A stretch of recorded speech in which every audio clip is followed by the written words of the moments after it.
Bienvenidos a este canal de novelas románticas con un toque de suspenso y misterio. Aquí encontrarás historias llenas de emociones intensas, personajes entrañables y giros inesperados que te mantendrán al borde de la intriga.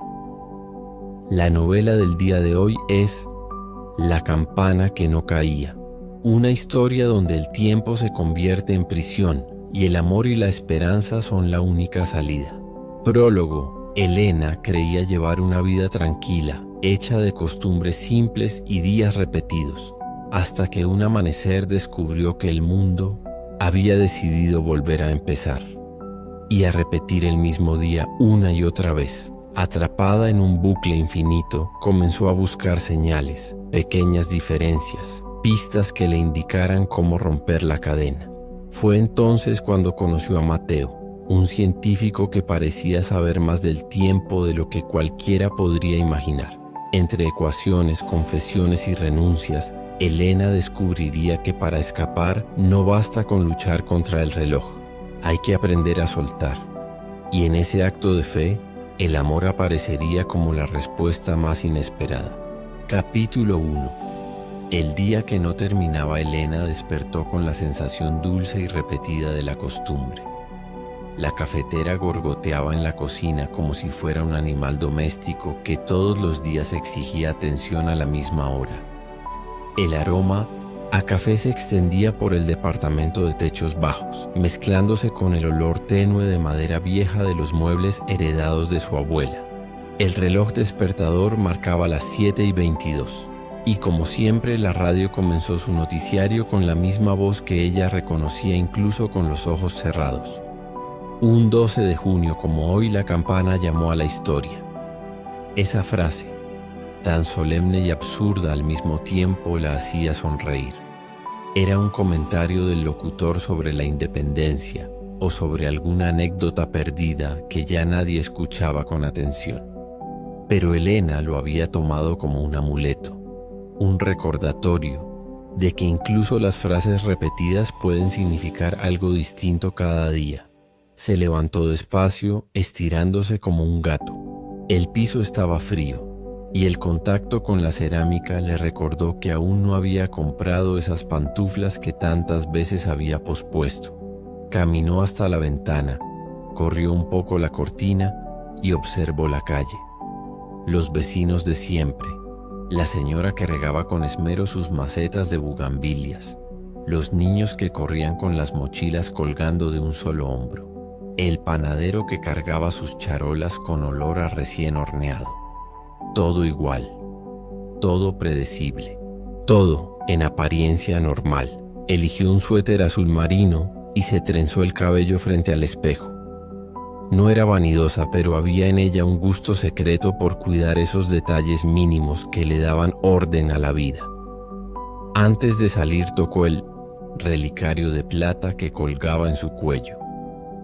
Dentro, una diminuta fotografía de su abuela Teresa con una inscripción apenas legible: que no se me termine lo que amo.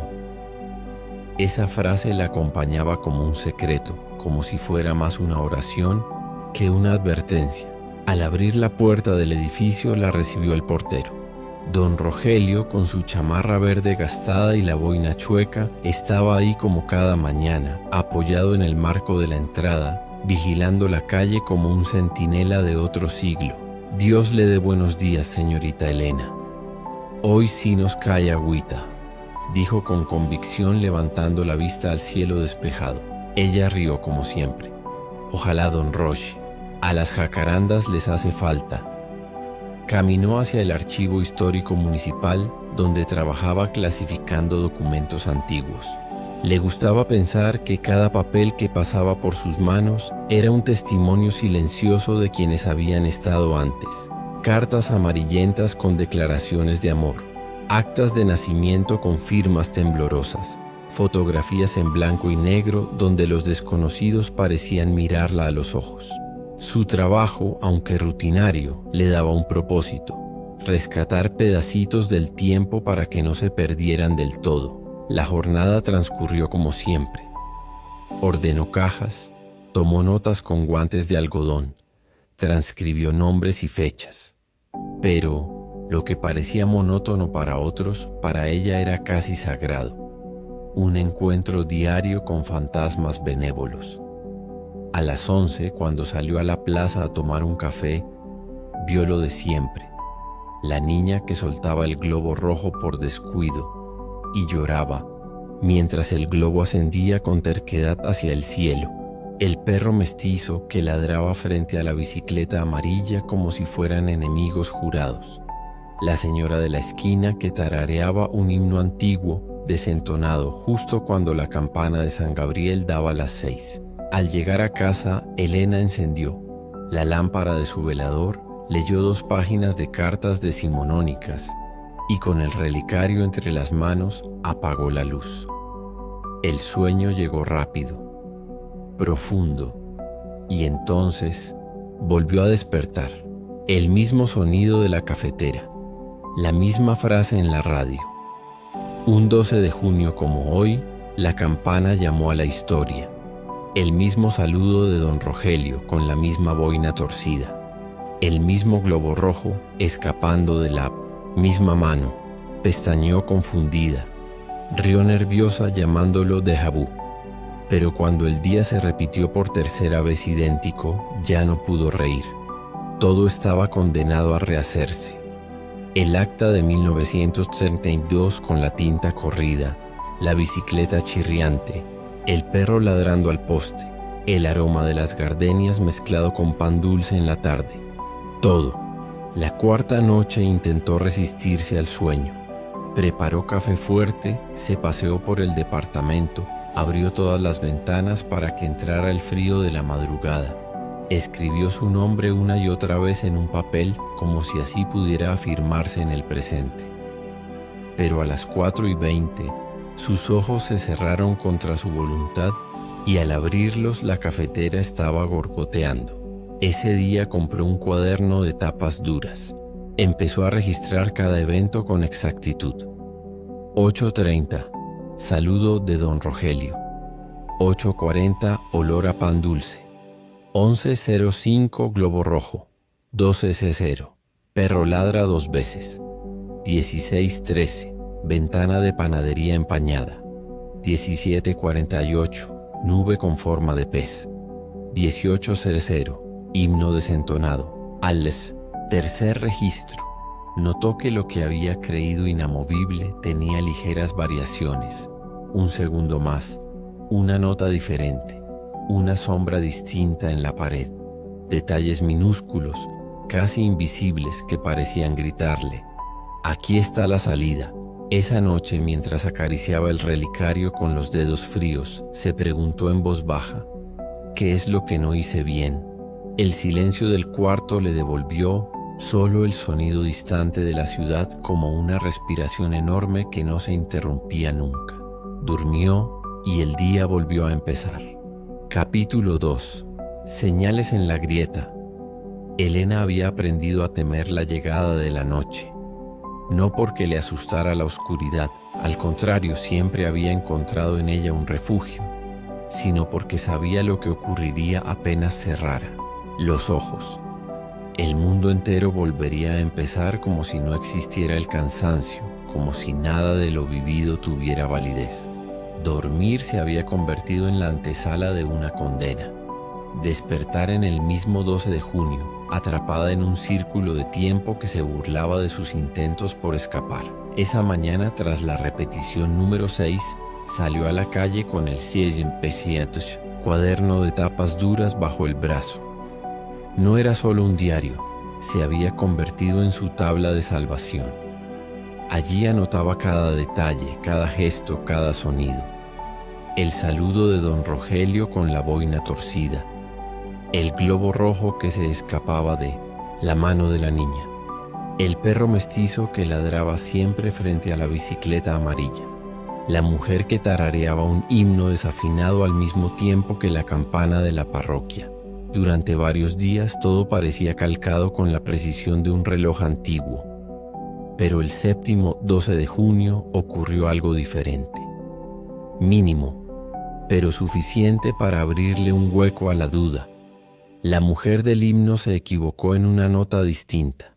Elena se detuvo en seco en la acera, con la bolsa de pan aún tibia en las manos, y la observó con el corazón acelerado. Era la misma mujer, con el mismo vestido floreado y el cabello recogido en un moño bajo, pero su voz había fallado en otra sílaba. Esa ligera variación fue como una campanada en su interior, una señal. Corrió de regreso a casa y lo anotó en su cuaderno. 18 himno, error en nota segunda. Subrayó la frase 3 veces y la rodeó con un círculo. Desde ese instante, su mirada cambió. El mundo que antes parecía una cárcel perfecta empezó a mostrar rendijas. Descubrió que, si ayudaba a la anciana que cargaba un costal de frijoles hasta la esquina, la bicicleta amarilla se retrasaba un par de segundos. Si recogía las hojas que se le caían a un estudiante en la plaza, el perro ladraba una sola vez, en lugar de 2. Y si se detenía a contemplar el globo rojo sin intervenir, el cordel se enredaba en la rama de un árbol, quedándose atrapado en vez de perderse en el cielo. No es que todo esté escrito, murmuró una noche frente a su espejo con el cuaderno abierto. Es que el día me está esperando que yo lo mueva. El descubrimiento no era liberación, sino un nuevo tormento. El día se repetía, sí, pero ella podía variarlo, con acciones minúsculas, como si estuviera dentro de una coreografía rígida que, sin embargo, le permitía improvisar pasos pequeños. Aquello la llenaba de una mezcla de esperanza y terror. ¿Y si había una salida escondida en esos detalles? ¿Y si el error que había cometido en la vida real podía corregirse dentro del bucle? La rutina de trabajo en el archivo se convirtió en un telón de fondo. Sus ojos ya no se concentraban en las fotos antiguas ni en las actas de nacimiento. Buscaban patrones, señales, coincidencias. El olor de las gardenias en la calle del mercado le pareció más intenso, como si el mundo quisiera recordarle que cada repetición estaba viva. Fue en uno de esos días idénticos, cuando el sol comenzaba a caer y el cielo se teñía de naranja, que algo verdaderamente distinto apareció. Un cartel nuevo, pegado torpemente en la puerta del auditorio municipal. Conferencia, tiempo y memoria. Una introducción a la cronodinámica. Dr. Mateo Orduña. Hoy 19 terceres. Elena se detuvo frente al anuncio con el corazón latiendo fuerte. Lo leyó 3 veces sin creerlo. Nunca lo había visto antes y después de tantas repeticiones estaba segura de que algo nuevo en el escenario significaba una ruptura. Anotó apresurada en su cuaderno: cartel, auditorio, conferencia. Sobre tiempo no planeaba ir. Las muchachas correctas como ella no asistían solas a conferencias nocturnas, menos sobre temas extraños. Pero la curiosidad y la posibilidad de hallar una respuesta la vencieron. A las 7 en punto estaba sentada en la penúltima fila del auditorio, rodeada de un puñado de personas que bostezaban sin disimulo. El hombre que subió al escenario no tenía nada de charlatán ni de gurú. Era joven todavía, quizá 30 y tantos años, delgado, de traje gris oscuro y corbata sencilla. Su cabello negro se revelaba en mechones y junto a la ceja derecha tenía una cicatriz diminuta que, lejos de afearlo, le daba un aire de haber sobrevivido a algo. Su voz, grave y limpia, llenó la sala. El tiempo no es una línea, sino una costumbre del universo. Y como toda costumbre, puede fallar. Las frases siguientes parecían saltar de un manual de física avanzada. Habló de curvas cerradas de tiempo, de inestabilidades de fase, de anclas afectivas que podían encadenar un día a la memoria de quien los vivía. Pero no era su discurso lo que mantenía a Elena clavada en el asiento, sino la certeza de que aquel hombre hablaba directamente de lo que ella estaba viviendo. Cuando terminó la charla, unos pocos se acercaron con preguntas banales. Elena, con el corazón acelerado, levantó la mano. Su voz salió más firme de lo que esperaba. ¿Y si ya pasó? ¿Y si el tiempo ya se atascó y nadie lo nota? El doctor Orduña bajó los ojos hacia ella y sonrió apenas como quien reconoce a alguien esperado. Si el tiempo se atascó, alguien lo sostiene, respondió acercándose al pasillo. A veces lo sostiene el miedo a perder algo. Otras veces una súplica demasiado fuerte. Un anhelo que no sabe soltar.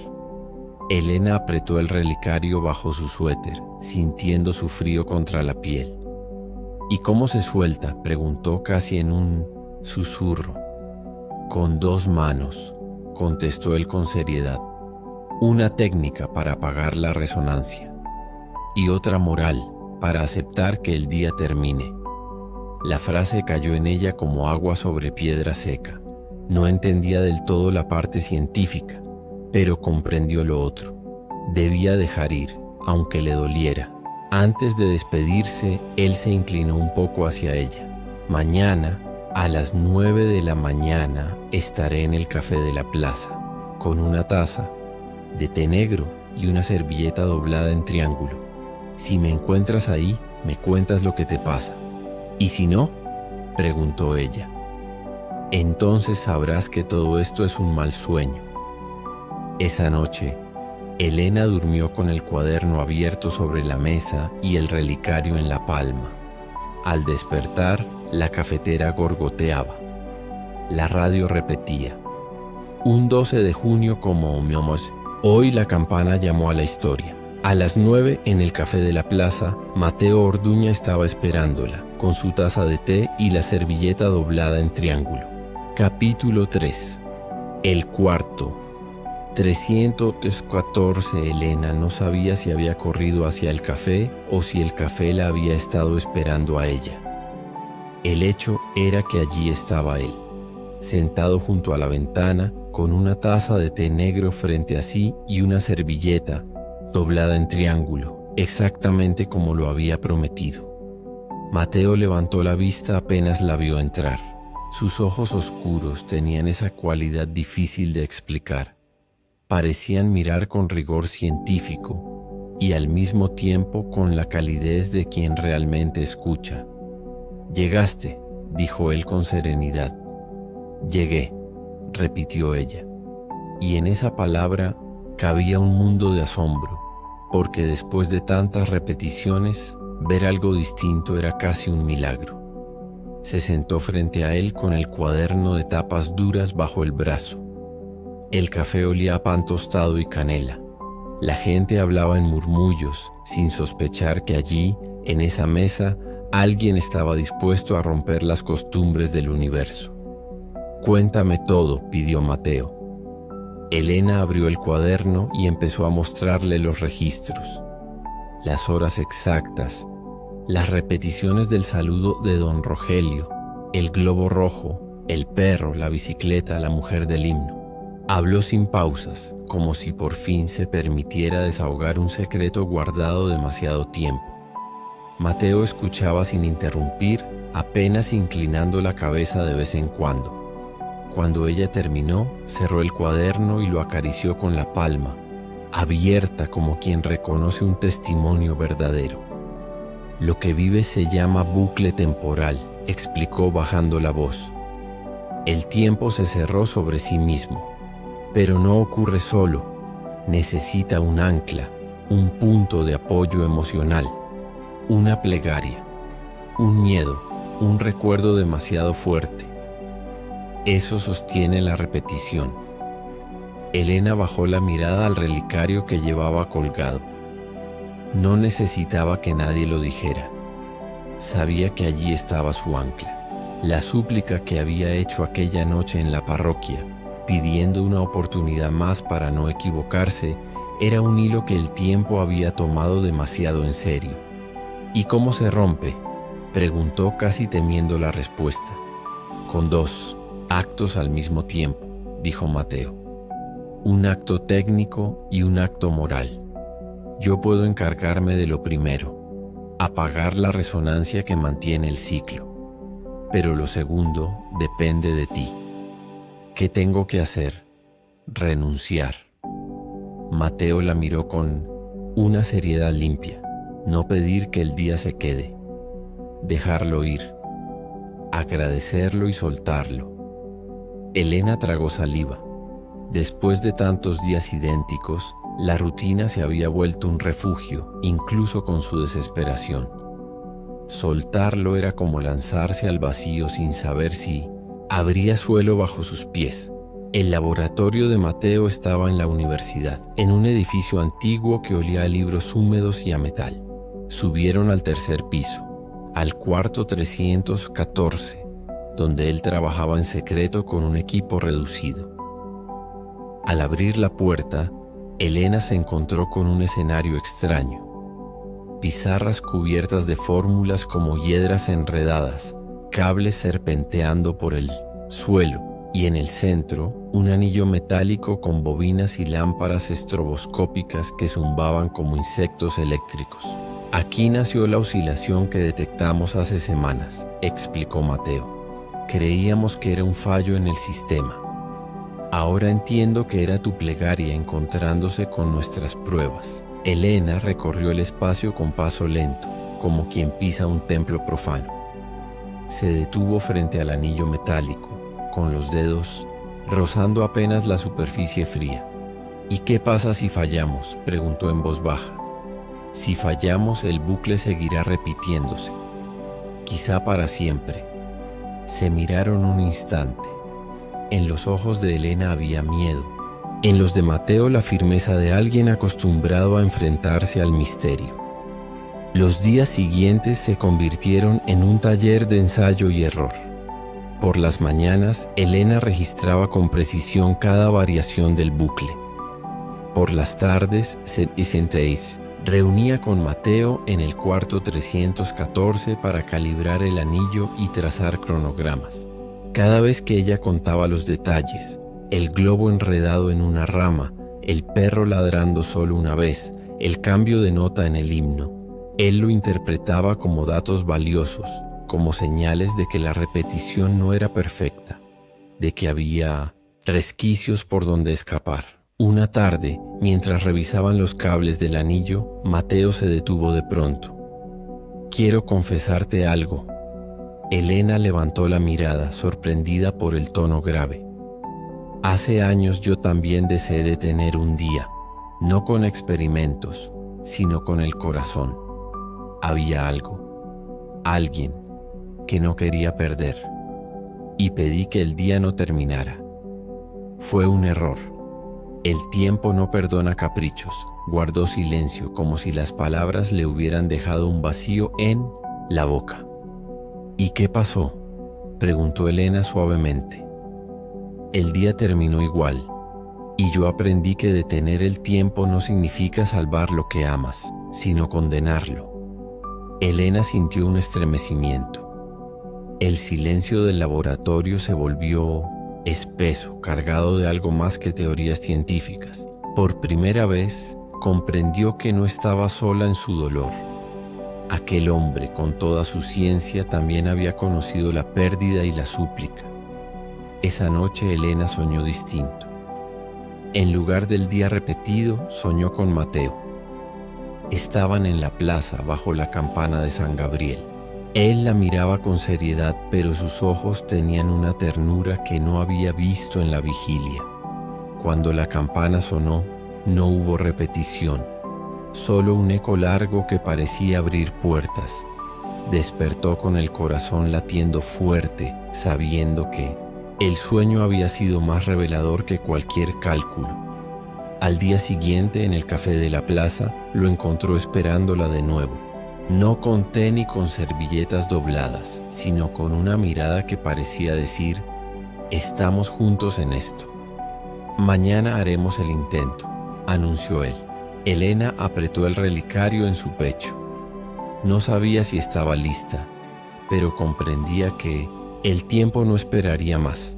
El mundo se repetía con precisión cruel, pero ahora ya no era solo prisión, era campo de pruebas.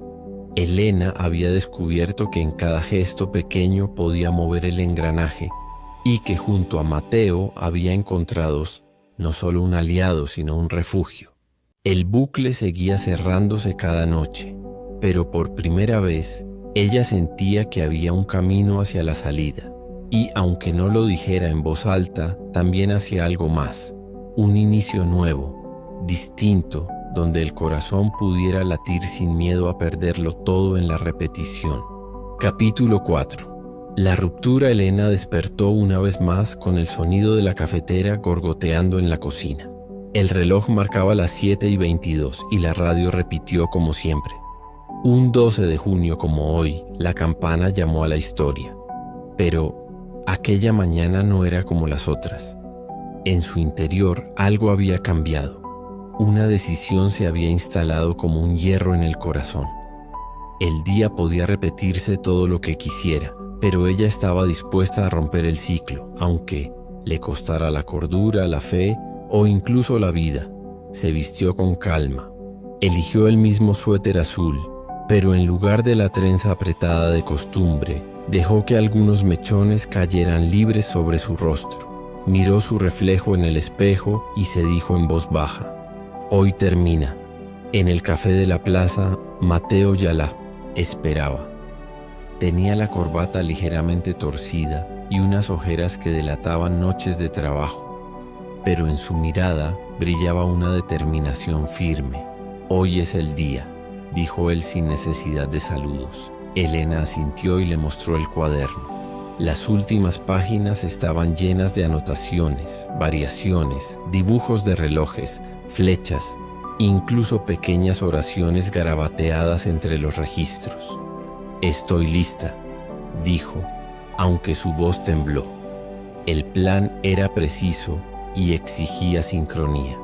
A las 5:55, Elena estaría en el atrio de la parroquia de San Gabriel con el relicario en las manos.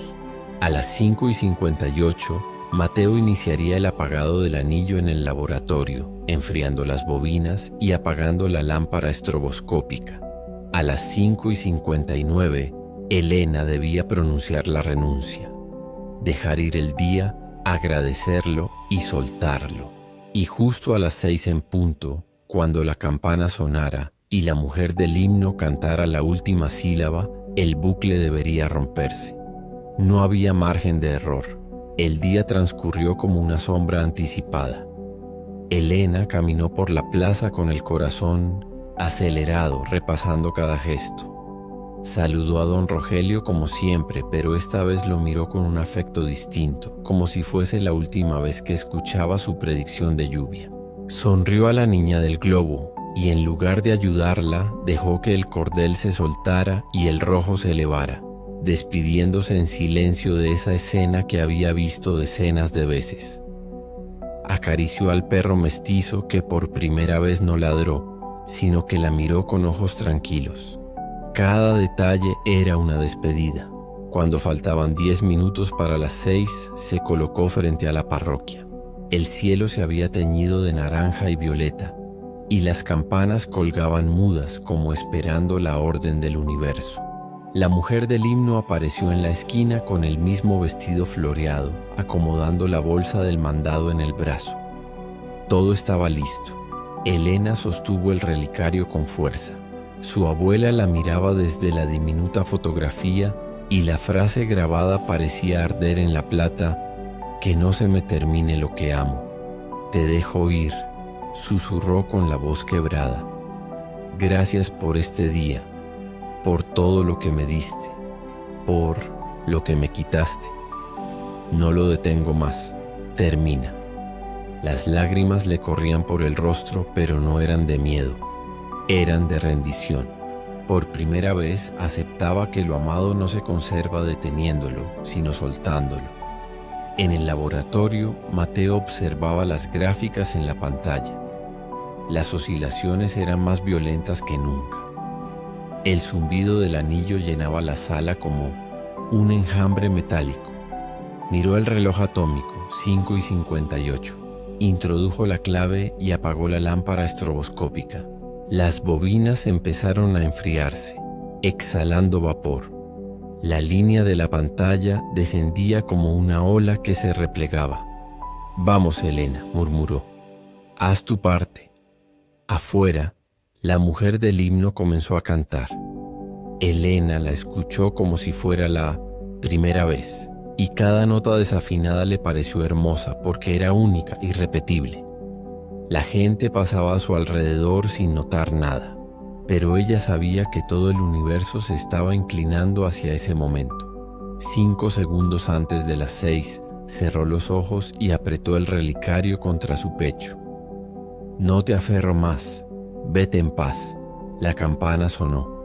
Un golpe metálico que estremeció el aire, profundo, solemne. La mujer del himno llegó a la última sílaba, clara, perfecta, como nunca antes. Entonces todo cambió. El aire se llenó de un olor a ozono como si una tormenta invisible hubiera estallado sobre la ciudad. Las sombras se alargaron y un viento repentino levantó hojas y papeles, girando en espiral frente a la parroquia. Elena abrió los ojos. El mundo parecía temblar. Las fachadas vibraban como si fueran imágenes mal proyectadas. Y por un instante tuvo miedo de que el universo entero se rompiera en pedazos. Cayó de rodillas, abrazando el relicario con lágrimas corriendo libres. En el laboratorio, Mateo observó cómo la línea en la pantalla se aplanaba de golpe. Las gráficas se quedaron en silencio. El anillo metálico dejó de zumbar. Un destello azul cruzó el cuarto apagándose al instante y todo quedó inmóvil. Él se llevó las manos a la cabeza sin poder creerlo. Lo logramos. Cuando Elena volvió en sí, el viento se había calmado. El cielo era claro, demasiado claro, como si hubieran limpiado el aire. Miró a su alrededor. La mujer del himno guardaba sus bolsas. El perro dormía bajo un banco. La niña con el globo ya no estaba. Todo era igual pero distinto. Miró el reloj de la torre. 6:01. Se levantó despacio con el corazón latiendo con una mezcla de alivio y terror. Habían pasado las 6 y seguía allí. El día no se había reiniciado. Por primera vez en Pilon City semanas. Había un mañana. De pronto, la multitud empezó a agitarse. En la esquina, alguien había caído al suelo. Elena corrió con el corazón en la boca y al acercarse lo vio. Mateo estaba tendido, con la ceja abierta y la camisa manchada de sangre. «Mateo», gritó arrodillándose junto a él. Él abrió los ojos con dificultad, mirándola como quien regresa de muy lejos. «Dime, que lo logramos». Elena lo tomó de la mano apretándola con todas sus fuerzas. «Sí», susurró entre lágrimas. «Lo logramos. Ya terminó». El murmullo de la multitud se disolvió en el aire. En el pecho de Elena la campana todavía resonaba, pero esta vez no como una condena, sino como una promesa. Capítulo 5. Martes, Elena despertó con la garganta seca, como si hubiera llorado toda la noche. La primera sensación fue el silencio. No el silencio vacío del bucle, sino un silencio vivo, distinto. La cafetera no había empezado sola. La Tocient radio no repetía la frase conocida. Se incorporó con lentitud, con miedo de mirar el calendario. Tomó el celular de la mesita. La pantalla brilló con un número que casi le hizo soltarlo. 13 de junio, martes. Un sol nuevo entraba por las persianas. Un sol que parecía más dorado, menos repetido. Elena se quedó sentada en la cama, respirando con los ojos cerrados, con el relicario en las manos. «Gracias», susurró, y su voz se quebró en un llanto que no era de tristeza, sino de alivio. La ciudad entera parecía distinta. Caminó por la calle y descubrió que hasta los ruidos eran nuevos. Un vendedor ambulante pregonaba una frase que no había oído en semanas. La señora de las bugambilias estaba conversando con otra vecina y en lugar de olor a pan dulce había un aroma a tamales recién hechos. Don Rogelio, en la entrada del edificio, ya no llevaba la boina chueca, sino una gorra azul. Hoy sí sale el sol, señorita Elena, le dijo con una sonrisa amplia, y esas palabras tan simples la confirmaron. Ya no estaba atrapada. Elena casi lo abrazó. Se contuvo, pero sus ojos lo dijeron todo. Pasó la mañana en el archivo histórico, intentando trabajar entre papeles amarillentos, pero nada podía concentrarla. Cada documento le parecía un milagro porque estaba fechado en días distintos. Se descubrió acariciando los números de los años, de las fechas, como si fueran joyas. Al mediodía salió a caminar por la plaza. El cielo estaba cubierto de nubes pálidas, pero no eran las mismas, y ese detalle la conmovió más que cualquier poema. Se detuvo frente a la parroquia de San Gabriel. A las 12 la campana sonó para el Ángelus. El sonido metálico vibró en el aire y por primera vez no le pareció una cadena, sino un canto de libertad.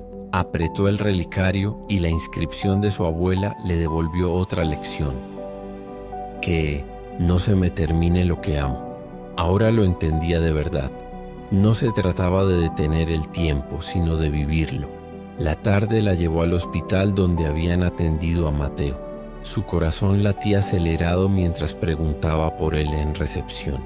Una enfermera la condujo por un pasillo oloroso a desinfectante hasta una habitación blanca donde él reposaba, con una venda en la frente y el rostro cansado pero sereno. Cuando la vio entrar, sonrió con esa calma que solo tienen los hombres, que ya han sobrevivido a algo. Sabía que vendrías, dijo con voz baja. Y yo sabía que seguirías aquí, respondió ella acercándose a su cama. Se sentó junto a él y por unos segundos no habló. Solo lo observó, sus manos largas, su respiración pausada, la cicatriz mínima junto a la ceja que ahora parecía más profunda. Era un hombre marcado por la ciencia y por la vida, y a ella le parecía hermoso. Se acabó, Elena, murmuró él como si aún necesitara confirmarlo. El bucle terminó. Ella tomó su mano. La apretó con fuerza, sin miedo. No fue la ciencia sola, ni yo sola.